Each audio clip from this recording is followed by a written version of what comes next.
तो हम भी आज कोशिश करेंगे कि ज़हनी अमराज से मुतल्लिक आगाही दी जाए, इससे बचाव के लिए कुछ चीज़ें हम यहाँ पर डिस्कस करें ताकि सभी लोग जो हैं वो ज़हनी अमराज से अपने आप को महफूज रख सके। स्टूडियो में हमारे साथ जो हमारे मेहमान मौजूद हैं उनका तारुफ मैं आपके साथ कराना चाहूँगी। हमारे साथ ताहिरा रुबाब मौजूद हैं जो कि माहिर नफ्सियात हैं, फ़रहान जमील मौजूद हैं जो कि मोटिवेशनल स्पीकर हैं। अपने मेहमानों को खुश आमदीद कहेंगे। अस्सलाम वालेकुम जी, क्या हाल चाल है आपके? थैंक यू सो मच, बहुत बहुत शुक्रिया आप लोगों के वक्त के लिए। फ़रहान से मैं पूछना चाहूँगी, बच्चों की तालीम, तरबियत, हर चीज़ हम डिस्कस करते हैं कि ये चीज़ें बहुत ज़्यादा ज़रूरी हैं। हम तालीम बच्चों को दे रहे हैं, तरबियत नहीं दे रहे हैं, तो ये भी सारा सिलसिला इधर से ही जुड़ा है। आप बच्चों को ज़िद्दी करते चले जा रहे हैं, आप बच्चों की बेजा ख्वाहिशें पूरी कर करके उनको एक लेवल से आगे लेके चले जाते जा रहे हैं। बच्चों में बिल्कुल अदब नाम की चीज़ नहीं रह गई है। हम बच्चों को अच्छे स्कूल्स में तो भेज रहे हैं, लेकिन ये नहीं हमें पता कि हमारे बच्चे कुछ सीख भी रहे हैं या नहीं सीख रहे हैं। ये सब चीज़ें मुझे बताएं, वाकई ही क्या ये भी हमारे मेंटल हेल्थ से ही जुड़ी हैं, और इसको कैसे पेरेंट्स जो हैं वो देख सकते हैं? देखिए, ज़िंदगी का हर एक लम्हा जो आप गुजार रहे हैं, आप उसको देख रहे हैं, आप उसको समझ रहे हैं, इसका मतलब है that is connected with the mental health. Exactly. Studies के साथ आप ये देखिए, जैसे भी आपने बात कही कि बहुत ज़्यादा उनकी बेजा ख्वाहिशात को पूरा किया जा रहा है। ये सिर्फ एक एस्पेक्ट नहीं है, एक ये भी है कि बिल्कुल ख्वाहिशात को पूरा नहीं किया जा रहा। नहीं किया जाता बिल्कुल। अभी आपने एक बात कही कि मेंटल हेल्थ इश्यूज़ जब हमारे पास आते हैं तो उसके लिए या कोई साइकेट्रिस्ट के पास जाएँ, या हम अपने किसी दोस्त के पास जाएँ, या अपने किसी बड़े के पास जाएँ। स्टूडेंट लाइफ में तो बड़े ही हैं जो आपको सपोर्ट कर सकते हैं। क्या बड़ों ने वो कनेक्शन बिल्ड किया है बच्चों के साथ कि अगर उनको कोई प्रॉब्लम फेस कर रहे हैं, लेट्स सपोज वो, तो उसको सुने, उसको कोई बेहतर सोल्यूशन दे सकें? हम लोग क्या करते हैं, उसको अवॉइड करते हैं। बिल्कुल। अच्छा, फिर दूसरी बात, जब आप उसके एजुकेशन पॉइंट ऑफ व्यू से देखेंगे, whatever problem they are facing in their education system, उनकी स्टडीज़ में उनको जो भी प्रॉब्लम आ रहे हैं, आपने सिर्फ एक सिस्टम रख दिया कि या तो तुम टॉप करोगे, या तुम एक अच्छे नंबरों से पास होगे, average, below average we will not accept it. बिल्कुल। क्यों एक्सेप्ट नहीं करेंगे? अच्छा, उससे क्या हो रहा है कि वो एक प्रेशर का शिकार हो रहा है, एक स्ट्रेस उसके ऊपर, बिल्कुल एक छोटी एज से उसके ऊपर स्ट्रेस आने लग गया हुआ है। तभी आप देखते हैं सुसाइड, और अभी जैसे आपने एक डॉक्यूमेंट्री दिखाई, मेरा खुद एक दफ़ा जाना हुआ ऐसी एक ऑर्गेनाइजेशन में, वहाँ जाके मुझे पता चला वो सिर्फ एक सब्जेक्ट में फेल हुआ और वो वहाँ पे आ गए, पागल खाने में आ गए। अच्छा, ये आ गया स्ट्रेस। अब अगली बात मुझे ये बताइए कि क्या स्ट्रेस मैनेजमेंट, क्या प्रेशर हैंडलिंग स्किल्स सिखाई जा रही हैं किसी लेवल पे स्कूल्स में? क्या पेरेंट्स की तरफ से सिखाई जा रही हैं? हमने इसको बिल्कुल इग्नोर कर दिया। हम लोग समझ रहे हैं कि सिर्फ और सिर्फ आपकी फिजिकल हेल्थ जो है, that is more important, that you become an athlete, but आपकी मेंटल हेल्थ को हमने बिल्कुल इग्नोर कर दिया। अच्छा, अब हमारी लाइफ, याद रखिए कि ज़्यादा सफ़र करती है because of mental health as compare to your physical health. और एक और एस्पेक्ट, आपकी मेंटल हेल्थ का ताल्लुक बिल्कुल भी बड़े बड़े इश्यूज से नहीं होता। यानी बच्चों को बहुत बड़े कोई बिजनेस के इश्यूज नहीं है, मेंटल हेल्थ का ताल्लुक है छोटे छोटे इश्यूज से, जो आपके सराउंडिंग में, जो आपके घर के अंदर से, रूटीन में आपके साथ किसी ने बदतमीजी कर दी, आपने बहुत ज्यादा फील कर लिया। अच्छा, मुझे फरहान से ये पूछना है, इन सब चीज़ों का खात्मा एक ही तरह से मुमकिन है, और अनफॉर्चुनेटली आज हर दूसरा बंदा जिससे आप बात कर ले वो सीधी बात में से भी उल्टी बात पहले पकड़ता है। नेगेटिव रवैये जो हैं, ये एक बहुत बड़ी चीज़ है कि हमारा उल्टा जहन चलता है। कोई सीधी बात कर रहा है तो हम कहते हैं हमें तो उसने ये कह दिया था, तो हमें तो उसने ये बात उसने जानबूझ के हमें कही है। इतना नेगेटिव क्यों है लोग? देखिए, सबसे पहले आप ये समझें कि एक आपकी एक्सपीरियंसेस हैं आपकी लाइफ के, एक आपकी थॉट है, आपकी परसेप्शंस हैं। बाकी सारी दुनिया की वैसी नहीं है। उनकी अपनी एक्सपीरियंसेस हैं, उनकी अपनी थॉट्स हैं, उन्होंने एक डिफरेंट ज़िंदगी गुजारी है, वो एक डिफरेंट परसेप्शन लेके जी रहे हैं। ये बिल्कुल डिफरेंट होगा। अब ज़्यादातर हमारे पास इख्तलाफात तब आते हैं जब कोई बंदा हमारी किसी बात से एग्री नहीं करता, और नॉर्मली ये आपके रिलेशनशिप्स में बहुत ज़्यादा होता है। डिस्टर्ब करके रख देता है वो बिल्कुल रिलेशनशिप। अब हम लोग करते ही हैं, जब भी हम कन्वर्सेशन में आते हैं तो हम कहते हैं यार ये एक बिल्कुल ठीक एजेंडा है, मैं इसके ऊपर बिलीव करता हूँ, इससे हट के जो भी कोई बात करेगा वो गलत होगा।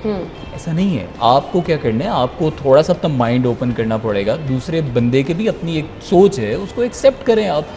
और हर बंदे के पास, एक मैं आपको बात बताता हूँ, इस दुनिया में हर इंसान के पास हर मसले का हल है, लेकिन वो मसला उसका खुद का ना हो, यानी वो दूसरों को बड़ा अच्छा गाइड कर सकता है। तो आप ये बात समझें कि जब आप किसी प्रॉब्लम में होंगे, या जब आपका जो एक माइंडसेट आपका बिल्ड हुआ है, दूसरा कोई शख्स है आपके साथ, ज़रूरी नहीं है कि वो वही बात करे जो आप सुनना चाह रहे हैं।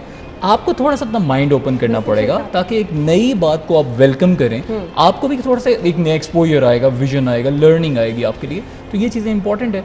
और जब हम बात करते हैं इख्तलाफात की, नेगेटिविटी की, नेगेटिविटी हमारे कल्चर में आई डोंट नो हाउ कि बहुत ज़्यादा डेवलप हो चुकी है। उसको ख़त्म करने के बहुत सारे तरीके हैं। एक तो ये होता है कि नेगेटिविटी ख़त्म करने के लिए you just start discussing your things with other people. दूसरे लोगों को आप बात बताएंगे, वो ऑटोमेटिकली होता ही है। जैसे when people go to psychiatrist, वहाँ पे जाके वो लोग अपने मसले बता रहे होते हैं, तो psychiatrist what they do most of the time वो सिर्फ आपकी बात सुनते हैं। तो जब आप उसके बाद बाहर आते हैं साइकेट्रिस्ट से मिलकर, तो आपको रियलाइज़ होता है अच्छा यार मैंने ही सारी बात की और मैंने ही सोल्यूशन भी बता दिया, और मैं ही जो पहले अपनी आइडिया को लेके गया था वो गलत था। तो जब आप बात करते हैं तब वो चीज़ें सारी ख़त्म हो जाती हैं। फिर उसके बाद आपको अपनी नेगेटिविटीज़ को ख़त्म करने के लिए उसका बेहतर तरीका ये है, always think positive. Think positive कहना बड़ा आसान है, लेकिन ये करना बड़ा मुश्किल है।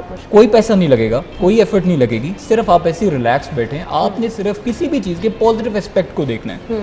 या हम इसको कहते हैं कि अगर आप कोई भी काम कर रहे हैं, आप एंड पे मंजिल को देखने के और यकीन मानिए जब ये चीज़ें आप रूटीन में करना शुरू करते हैं तो आप अपने आप को रिलैक्स भी फील करना शुरू कर देते हैं। अदरवाइज वो दिमाग आपका जो है दौड़ता रहता है। अच्छा, मैंने बहुत सारे लोगों को देखा है गैदरिंग में बैठे हैं, जैसे ही कोई नापसंदीदा बंदा उनका उठ के गया है तो एक टर्म अक्सर यूज की जाती है, यार ये तो साइको इंसान था। फरहान से मुझे पूछना है, फरहान हमारे इर्द गिर्द वाले लोग जो हैं ये हमारे रवैये बनाने में क्या किरदार अदा करते हैं? समटाइम हमारे इर्द गिर्द वाले अच्छे दोस्त की कंपनी में बैठे आप बड़ा अच्छा फील करते हैं, और किसी नेगेटिव इंसान के पास बैठ जाएं आपकी थॉट्स वैसी हो जाती है। तो मुझे बताइएगा आपके इर्द गिर्द वाले लोगों के रवैये आपकी पर्सनालिटी पे किस तरह से देखिए, ये अल्लाह पाक ने बड़ा क्लियर आपको बता दिया कि इंसान के अंदर एक क्वालिटी है कि वो इन्वायरमेंट से सीखता है, जो जानवरों में नहीं है, जो दरख्त में नहीं है, जो किसी बेजान चीज़ में नहीं है। इंसान अपना लाजमी अपने इन्वायरमेंट से सीखे। इसका मतलब है आप जिस तरह के इन्वायरमेंट में बैठेंगे, आप आज शुरू कर दें एक अच्छे इन्वायरमेंट में बैठना, अच्छे पॉजिटिव लोगों में बैठना, तो आप देखेंगे कि after 6 months you will also be a positive person. आज आप एक ऐसी कम्युनिटी में बैठ जाए जहाँ पे लोग लेट्स सपोज ड्रग्स ले रहे हैं, या हमेशा उनके बैक बाइटिंग करना उनका बड़ा एक उनका पैशन है, वो दे डू दैट। आप एक दफ़ा वो नहीं करेंगे, दूसरी दफ़ा नहीं, तीसरी दफ़ा आपकी खुद नहीं you will start doing that. देखिए, ये बड़ी सिंपल, एक बंदे ने एक बड़ी अच्छी दफ़ा मैंने बात सुनी थी कि you just start you know like build your own environment with 5 businessman and you will be the 6th one। तो आप जिस एक एनवायरनमेंट में रहेंगे उसका एक इम्पैक्ट आपके जहन पे आना है। हम कहते हैं ओ नहीं कोई बात नहीं है यार, वो तो मैं वैसे ही वहाँ पे जा रहा हूँ ना, वो तो सिर्फ टाइम पास करने के लिए जा रहा हूँ। आप टाइम नहीं पास कर रहे हैं, वो चीज़ आपके ऊपर एक बड़ा स्ट्रॉन्ग इम्पैक्ट करने वाली है आपके लिए। तो हमें एक पहली चीज़ तो ये समझनी पड़ेगी।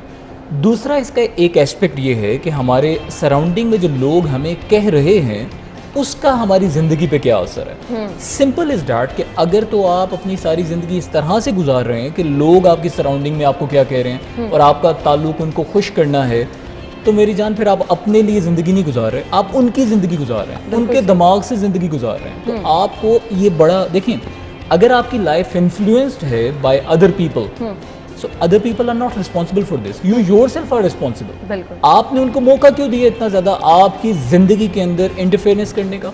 आप ज़रूर जाएं, मशवरे ज़रूर करें, but at the end it should be your decision what you want to do. हाँ, इस चीज़ को आपको अपने तक ही महदूद रखना चाहिए। हमारे पास टाइम कम है, मुझे आपसे एक छोटा सा मैसेज चाहिए और फरहान से भी क्या कहना चाहेंगे फरहान? मेंटल हेल्थ से रिगार्डिंग सबसे पहले ये चीज़ है कि आपको प्रॉपर नींद लेनी चाहिए।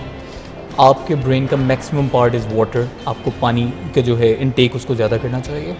उसके अलावा आपको खुद एक स्ट्रेस जो है ना वो आपकी ऑप्शन है, आपको गुस्सा आपकी ऑप्शन है। आप देखेंगे कि एक शख्स है उसको कोई बात बुरी नहीं लगी, साथ वाले बैठे को बात बुरी लगी है, इसका मतलब ही अडॉप्टेड दैट थिंग।